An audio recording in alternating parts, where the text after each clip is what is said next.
नमस्कार। Economics Awadh classes YouTube channel पे आपका स्वागत है। डेली एमसीक्यू क्लास के अंतर्गत आज की क्लास में हम लोग लगभग 25 बहुविकल्पीय प्रश्नों को सॉल्व करेंगे। यह प्रश्न आगामी शिक्षक भर्ती परीक्षा जैसे TGT, PGT, net, JRF, KBS, NBS, GIC, LT, RPSC first grade and second grade exam, BPSC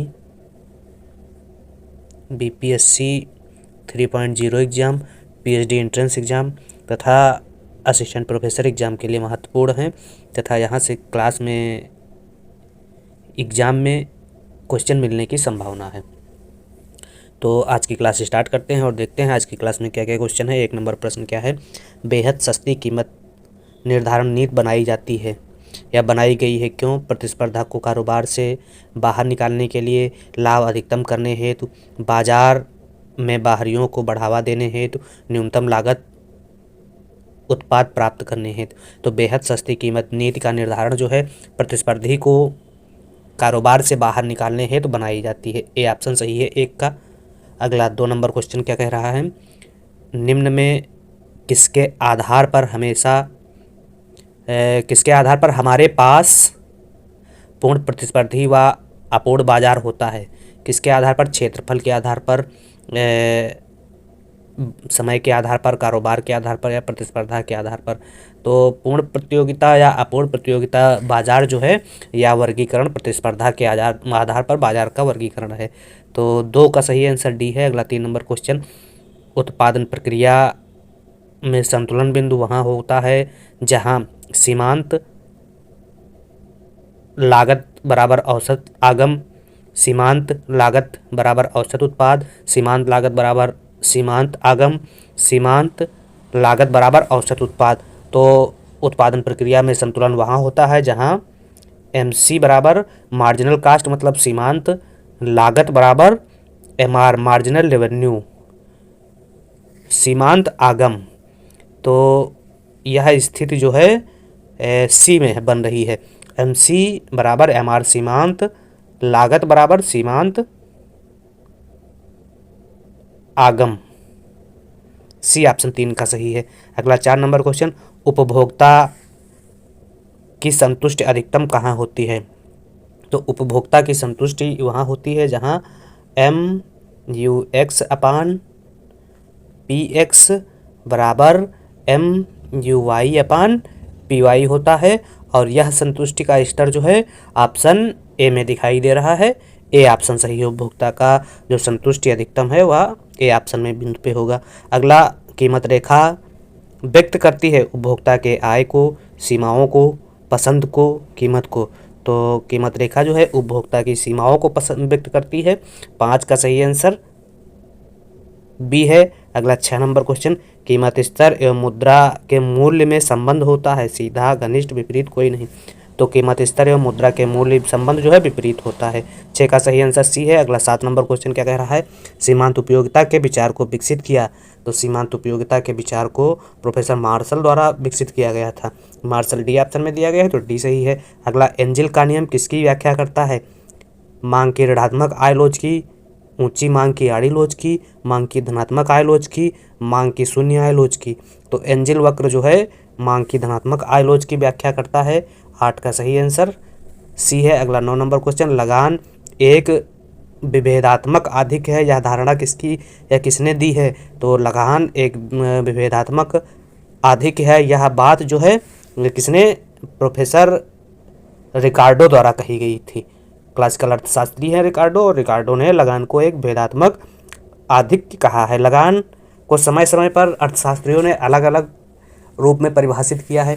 तो जान लेते हैं क्या है लगान की अलग अलग डिफिनीशन।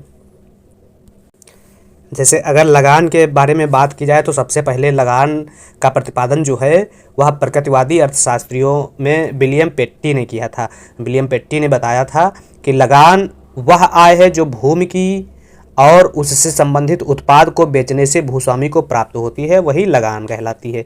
इसके बाद आर्थिक लगान की बात की गई तो आर्थिक लगान के बारे में बताया गया कि भूमि की मौलिक एवं अविनाशी शक्तियों के लिए जो प्रतिफल भूस्वामी को प्राप्त होता है उसी आर्थिक लगान कहा जाता है।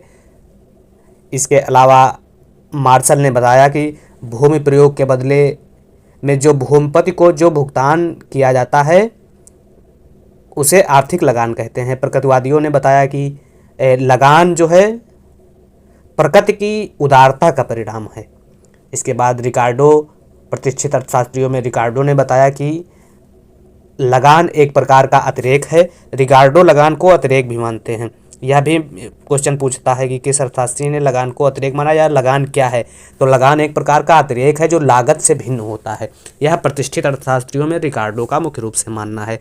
और रिकार्डो कहते हैं कि लगान वह अतिरेक हो जो भूमि की मौलिक एवं अविनाशी शक्तियों के प्रयोग के लिए भूस्वामी को भुगतान किया जाता है, वही लगान है।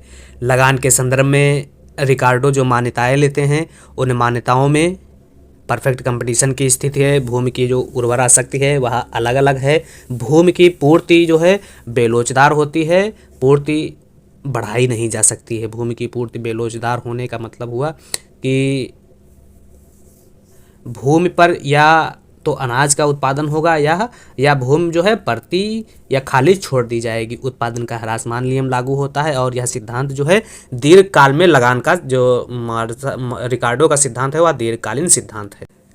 लगान के संदर्भ में रिकार्डो दो प्रकार की बात करते हैं, एक तो दुर्लभता का लगान सिद्धांत और एक विभेदात्मक लगान सिद्धांत की बात करते हैं। और लगान एक विभेदात्मक अधिक है, यही पूछा गया है।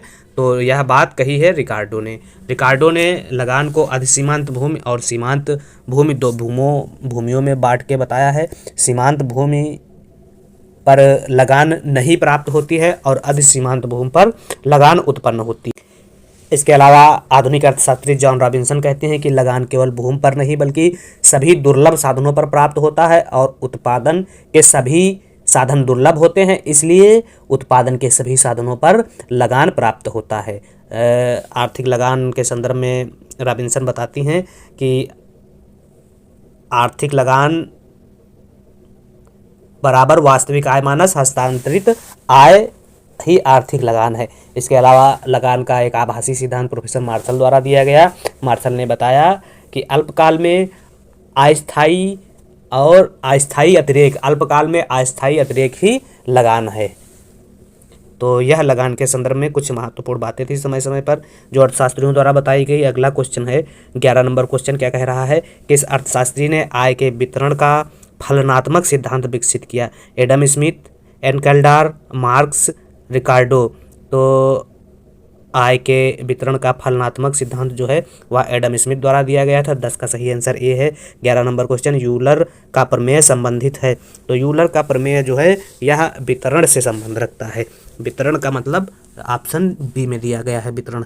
अगला क्वेश्चन है तो 11 का सही आंसर बी है। अगला 12 नंबर क्वेश्चन, रिकार्डो के अनुसार अधिसीमांत भूमि पर, तो अभी हम बताए थे रिकार्डो के अनुसार जो सीमांत भूमि है उस पर लगान नहीं प्राप्त होती है और अधिसीमांत भूमि वह भूमि है जिस पर लगान प्राप्त होती है। तो ऑप्शन क्या देखते हैं, रिकार्डो के अनुसार अधिसीमांत भूमि वह है जिस पर लगान प्राप्त होता है, लगान नहीं प्राप्त होता है, लगान से अधिशेष प्राप्त होता है, कोई नहीं। तो जिस पर लगान प्राप्त होता है वह भूमि जो है अधिसीमांत भूमि है। तो 12 का सही आंसर ए है। अगला 13 नंबर क्वेश्चन, आभास लगान कब उत्पन्न होता है। तो आभास लगान दीर्घकाल में अल्पकाल में प्राप्त होने वाला अस्थायी अतिरेक जो है आभास लगान है। तो दीर्घकाल नहीं अल्पकाल हो जाएगा। अल्पकाल डी ऑप्शन में दिया गया है, डी सही है। और आभास लगान के जो प्रतिपादक हैं वह प्रोफेसर मार्शल हैं। अगला क्वेश्चन है एमपी, सूची फर्स्ट को सूची सेकंड से मिलाना है। एमपीसी, एमपीएस, एमपीएस, एमपीसी दिया गया है और के का मान पूछा गया है। तो जब एमपीसी बराबर 0.2 दिया गया है, तो जब एमपीसी 0.2 दिया गया है तो के निकालने के लिए के बराबर हो जाएगा 1/1 माइनस एमपीसी। तो 1/1 माइनस 0.2, तो यह हो जाएगा तो 1/0.8 हो जाएगा। तो 0 हटेगा, 0 यहाँ बढ़ जाएगा ऊपर, तो 10/8 हो जाएगा। तो 10/8 का मतलब हो जाएगा 5/4। तो इसका आंसर के का मतलब हो जाएगा 1.25। अगर एमपीसी 0.2 है तो के कितना प्राप्त होगा, 1.25। तो 1.25 4 में दिया गया है, तो 1 का मिलान हो जाएगा 4 से, ए का मिलान हो जाएगा 4 से। तो पहले देख लेते हैं ए का मिलान 4 से, ए ऑप्शन में ही दिया गया है। अब अगला देख लेते हैं, अगला क्या है, एमपीएस अगर दिया है, एमपीएस कितना दिया गया है, एमपीएस बराबर दिया गया है 0.5। तो एमपीएस जब दिया होता है तो 1/एमपीएस, गुणक बराबर 1/एमपीएस हो जाएगा, तो 1/0.5 हो जाएगा, तो यह 2 हो जाएगा, तो यह 2 हो जाएगा। जब गुणक एमपीएस जब दिया गया है 0.5, तब गुणक का मान 2 हो जाएगा, तो यह मिल जाएगा 1 से, सेकंड का मिलान हो जाएगा 1 से। अगला थर्ड में क्या दिया गया है, एमपीएस 0.75 दिया गया है, तो एमपीएस 0.75 दिया गया है, तो 1/एमपीएस 0.75 तो बटे 1/0.75 हो जाएगा, तो ये 0, तो 100/75 हो जाएगा। 100/75 को जब भाग करेंगे तो 4/3 आएगा, और 4/3 को जब भाग करेंगे 1.33 आ जाएगा। तो जब एमपीएस 7.5 दिया गया है, तब गुणक का मान 1.3 हो जाएगा, तो यह मिल जाएगा, सी का मिलान हो जाएगा थर्ड से। अगला एमपीसी दिया गया है 0.4, तो एमपीसी दिया गया है गुणक निकालने के लिए 1/1 माइनस एमपीसी, तो 1/1 माइनस एमपीसी, तो यह हो जाएगा 1/0.6। 1/0.6 जब हो जाएगा तो इसको भाग करेंगे, काटेंगे, तो यह हो जाएगा, यह आएगा आंसर 1.66।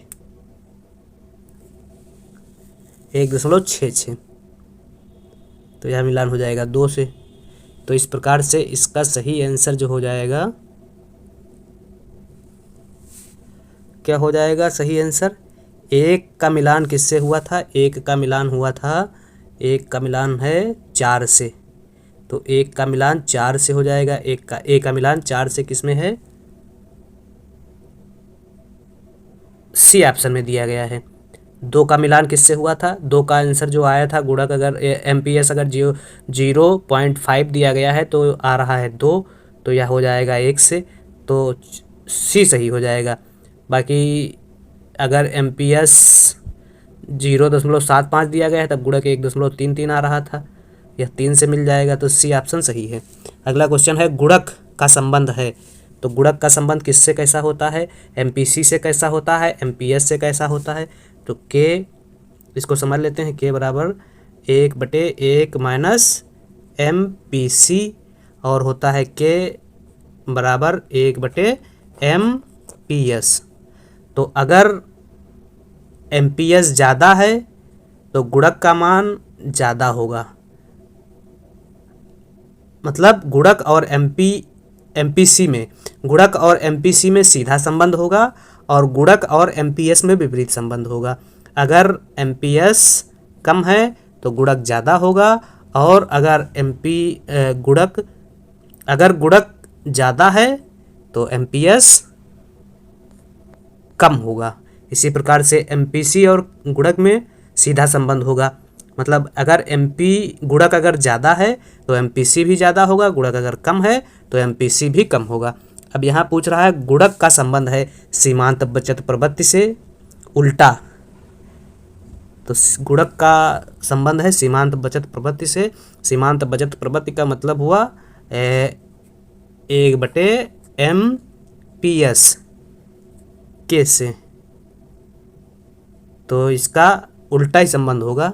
अगर के अगर ज़्यादा है तो एमपीएस कम हो जाएगा, के अगर कम है तो एमपीएस ज़्यादा हो जाएगा, तो ए ऑप्शन ही सही है 15 का। अगला 16 नंबर क्वेश्चन, लास्पेयर और पासे के सूचकांक का गुणोत्तर माध्य प्रदान करता है, क्या प्रदान करता है, मार्शल एजवर्थ सूचकांक, कैली का सूचकांक, फिशर का सूचकांक, बाउले का सूचकांक। तो लास्पेयर और पासे का सूचकांक का जो गुणोत्तर माध्य है वह फिशर का सूचकांक प्रदान करता है, सी ऑप्शन सही है 16 का। अगला क्वेश्चन है, भारत में विनिवेश आयोग की स्थापना किस वर्ष हुई, तो 1996 में विनिवेश आयोग की स्थापना हुई थी। अगला 17 नंबर क्वेश्चन, अगर प्रारंभिक जमा 1 लाख है तो नगद शेष अनुपात 20% है, तो ऋण की उत्पत्ति क्या होगी। 20 नंबर क्वेश्चन है, यूपी राज्य का प्रमुख सार्वजनिक आय का स्रोत क्या है। कृषि कर, विक्रय कर, मनोरंजन कर, भूमि कर। तो उत्तर प्रदेश सरकार की जो सार्वजनिक आय का प्रमुख स्रोत है वह विक्रय कर है। 20 का सही आंसर ए है। अगला 21 नंबर क्वेश्चन, स्वतंत्रता प्राप्ति के पश्चात से भारत में बेरोजगारी के आकार में गिरावट आई है, भुगतान संतुलन की समस्या का निवारण हो गया है, निर्धनता और समृद्धि के बीच खाई भर गई है, बचत और निवेश की दरों में वृद्धि आई है। तो स्वतंत्रता प्राप्ति के पश्चात भारत में बचत और निवेश की दरों में वृद्धि हुई है, तो सही आंसर डी है 21 का। अगला 22 नंबर, भारत के पास कुल विश्व भूमि का कितना प्रतिशत भाग है। तो भारत के पास पूरी विश्व का, संपूर्ण विश्व में जो जमीन का हिस्सेदारी है वह 2.4% है। अगला है, भारत में खाद्यान्नों की राज्य की प्राप्ति में कौन सा राज्य सर्वाधिक योगदान करता है। तो भारत में खाद्यान्नों की राज्य की प्राप्ति में पंजाब सबसे ज़्यादा योगदान करता है। 23 का सही आंसर बी है। अगला 24 नंबर क्वेश्चन, निम्न चित्र में प्रदर्शित है। तो निम्न चित्र में अगर हम ई से E1 की तरफ जाएंगे तो क्या होगा, मतलब अगर कीमत क्या हो रही है, OP0 से घटकर OP1 हो रही है, तब मांग में विस्तार कह सकते हैं, मांग में विस्तार हो रहा है। 24 का सही आंसर सी है। अगला 25 नंबर क्वेश्चन है, भारत में सीमांत किसान कहा जाता है जिसके पास भूमि 1 हेक्टेयर से कम है, या 1 हेक्टेयर तक भूमि जिसके पास है उसे सीमांत कृषक कहा जाता है। 25 का सही आंसर सी है।